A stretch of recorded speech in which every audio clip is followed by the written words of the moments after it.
बिल्कुल पारंपरिक ट्रेडिशनल तरीके से ये सत्तू बनाएंगे जैसे कि घर पर बनते आए हैं।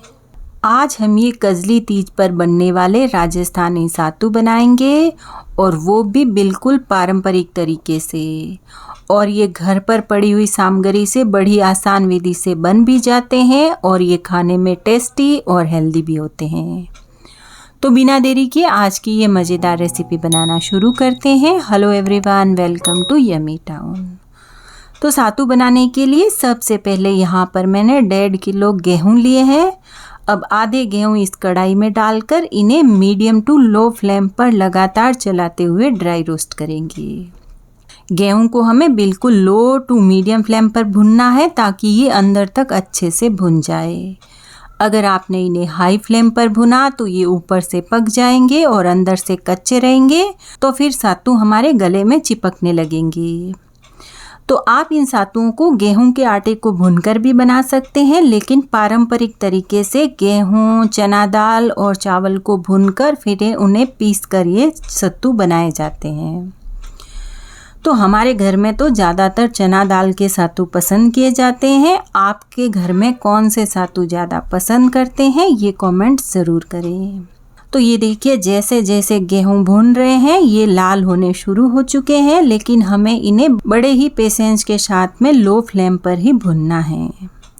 और ज़्यादातर मेहनत गेहूं को भुनने में ही है, बाद में तो ये बड़ी ही आसानी से सत्तू बन जाते हैं।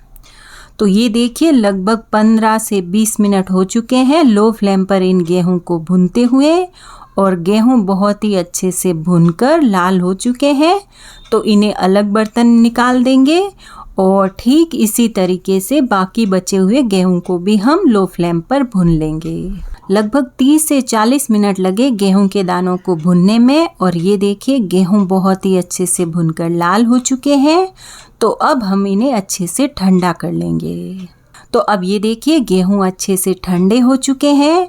तो अब आप चाहो तो इन्हें चक्की पर भी पिसवा सकते हो, मिक्सर जार में डालकर घर पर भी पीस सकते हो, या फिर हाथ वाली चक्की से भी पीस सकते हैं। तो मैंने घर पर ही चक्की में इन गेहूं को अच्छे से फाइन पीस लिया है और बहुत ही बारीक सा आटा बनकर तैयार हुआ है। आप मिक्सर जार से पीसते हैं तो इसे छानकर अच्छे से पीस लें। 2-3 बार में पीसेंगे तो ये पीस जाएंगे। तो ये आटा बनकर तैयार है। अब इसमें हम लगभग 1 किलो जितनी ये देसी शक्कर डाल देंगे। आप देसी शक्कर की जगह शक्कर को पीसकर भी ऐड कर सकते हैं। साथ ही साथ 1 चम्मच इलायची पाउडर डालकर अच्छे से सभी चीज़ों को मिक्स कर लेंगे।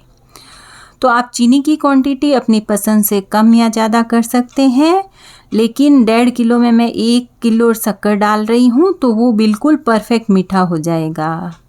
अगर आपको मीठा कम पसंद है तो चीनी की क्वांटिटी कम कर सकते हैं, लेकिन ज़्यादा ना करें।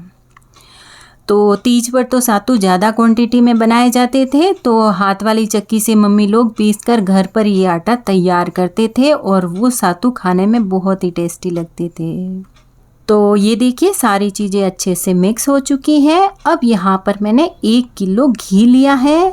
तो इस घी को हम थोड़ा थोड़ा करके इसमें डालेंगे और मिक्स करते जाएंगे, क्योंकि एक साथ में ज़्यादा घी डाल दिया तो फिर हमारे सत्तू नहीं बनेंगे। मेरे चैनल पर पहले से बेसन और चावल के सत्तू का वीडियो अपलोड है, लिंक मैं डिस्क्रिप्शन बॉक्स में दे दूँगी, आप उसे भी ज़रूर से चेक करें। और बिना गैस जलाए भी सत्तू किस तरह बनाते हैं उसका भी वीडियो चैनल पर है, तो आप उसे भी ज़रूर से देखें। तो ये देखिए लगभग ये इस तरह से हाथ में अच्छे से बन रहा है। तो इसमें घी भी बिल्कुल परफेक्ट है और लगभग 700 ग्राम ही घी इसमें यूज हुआ है। 300 ग्राम घी पीछे बच गया है। अब यहाँ पर मैंने एक बड़ी सी प्लेट ली है, उसमें ये मिक्सर डालकर अच्छे से इसको घुमाते हुए सेट कर देंगे और चपटा कर लेंगे। इसे राजस्थान में पिंडा बोलते हैं और ये जो व्रत करता है उसके लिए होता है। अब इसको साइड में रखते हैं और जो ये पीछे मिक्सर बचा है उसको इस तरह हाथ में लेकर गोल गोल घुमाते हुए चपटा सा शेप दे देंगे।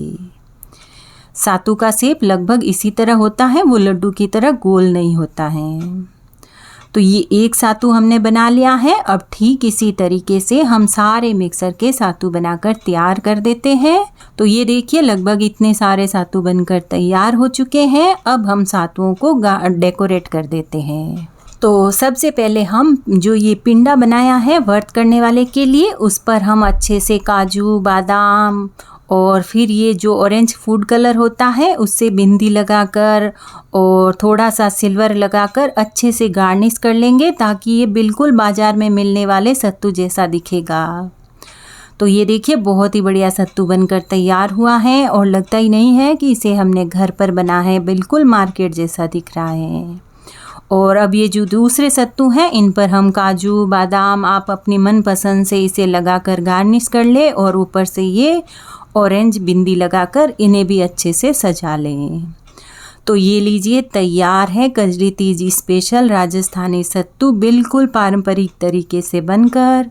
ये देखिए इनके अंदर का टेक्सचर, बहुत ही बढ़िया सत्तू बने हैं। ये जितने दिखने में अच्छे लग रहे हैं उससे कई ज़्यादा ये खाने में भी टेस्टी बने हैं। सारी मेहनत गेहूं को भुनने में ही लगती है और बाकी बहुत ही आसान तरीके से ये सत्तू बनकर तैयार हो जाते हैं। तो आप भी इनको घर पर बनाएं और बनाने के बाद अपना फीडबैक कमेंट करें। Thanks for watching yummy town. मिलते हैं जल्दी नई रेसिपी के साथ में।